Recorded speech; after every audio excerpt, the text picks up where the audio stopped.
Hi, I'm Jeff Hammoud, the Chief Design Officer at Rivian, and I'm here with Design Milk. I work at Rivian. It's an EV electric car company that makes adventure vehicles.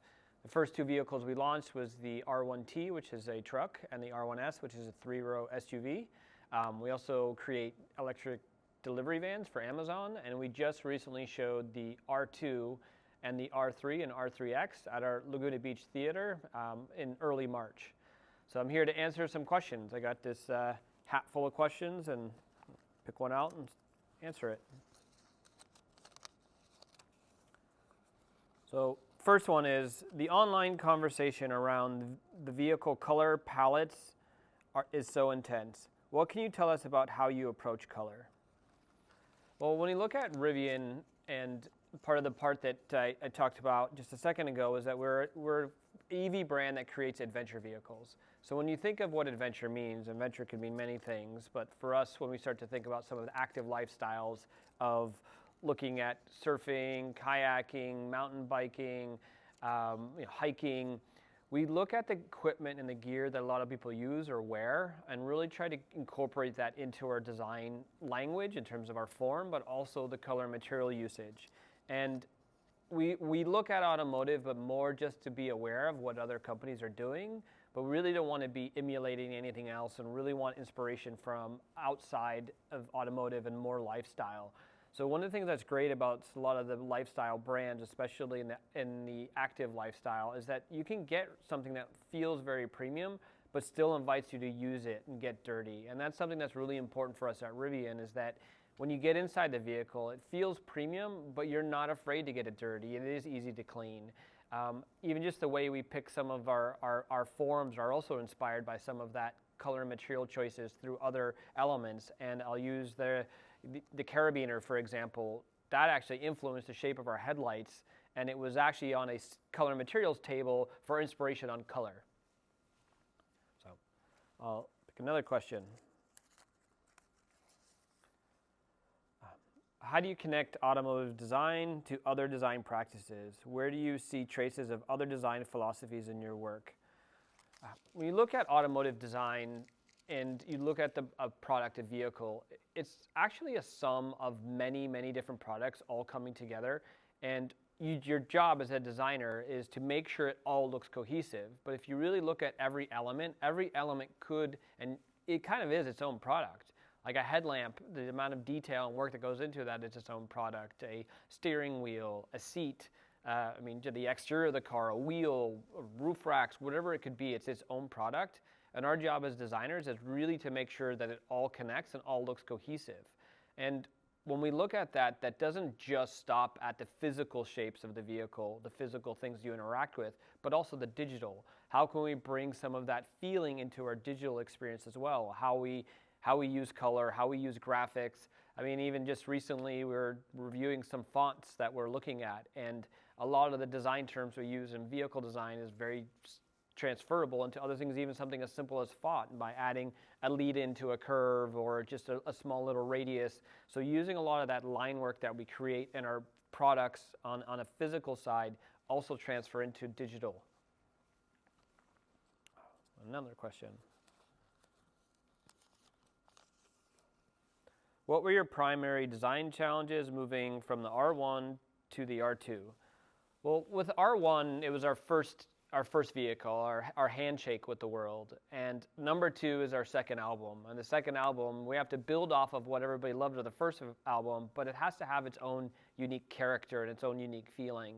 And one of the challenges we had when we look at R1 versus R2 is R1, because of its price point, we were able to get a lot of our cool features and design and customer interaction points because we weren't that restricted on price point as much as we are on R2.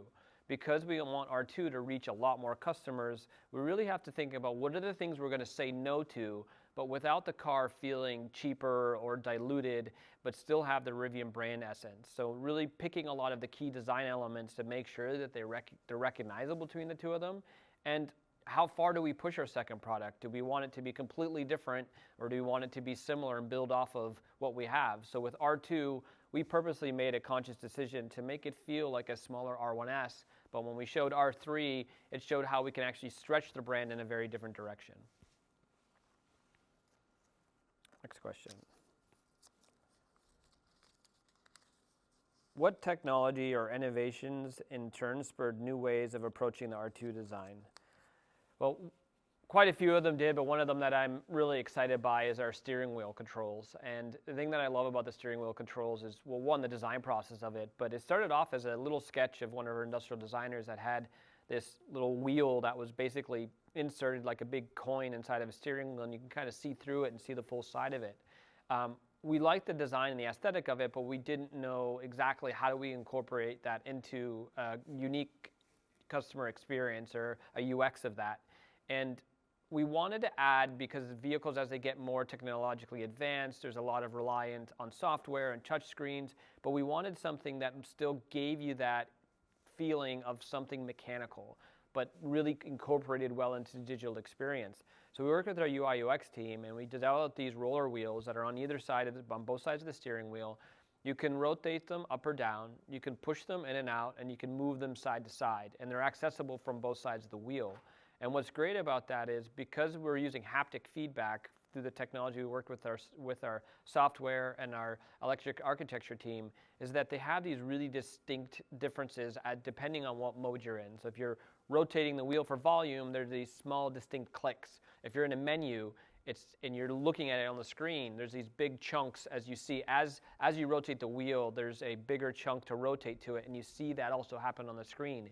When you get to the top of the menu, the wheel resists and tells you that you're at the top. So if you're driving, you've got this haptic feeling that can change depending on what mode you're in, but you also know it without having to look at the screen, which gives you one thing that can be more of that mechanical feeling, but really interact with the digital in a unique way.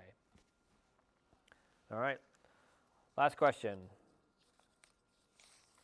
Where do you find opportunities for fun and play in your work? I'm thinking specifically of the graphics for the Rivian service van. So one of the things that's one of our key design elements or philosophies that we have at Rivian is for our things to be inviting, but being joyful and be utility. So we call it joyful utility. And through that is like, where are there little elements that you can have fun with that really give that sort of unique feeling of our brand, but also communicates it in some way that's really fun. Once again, I'll pick on the key fob's an easy one, where we literally have it as a carabiner. It matches the shape of our headlights. You can easily hook something onto it, like keys, or hook it to your belt, was one of those examples of that. But even how we use color, whether that's in the vehicle or in the UI, using our Rivian brand color, yellow, as this pop moment to really give the attention to say, like, this is something you need to interact with or draw attention to. The Rivian service van example was something that, doing these unique moments for us, we can flex in certain areas where some things are for now and other things are forever. But using the vans as an example, there's something that we can have a little bit more fun with and do something for now. And if we want to try something new, it gives us a canvas to really try to experiment and have a little bit more fun with the brand. Another great example of us having fun with that is something as serious as security in your vehicle. So our gear guard character is something that's really fun and approachable, and while you can take something that's really serious, as somebody's coming up to the vehicle and it gives a little notification with this friendly character that's telling you, like, hey, I'm watching your car and I'm seeing what's going on, but it's not doing it in a way that's very aggressive. It's inviting, and that's a key thing for our brand, is really to be inviting. Well, that's all the questions. Thank you very much, and I appreciate your time.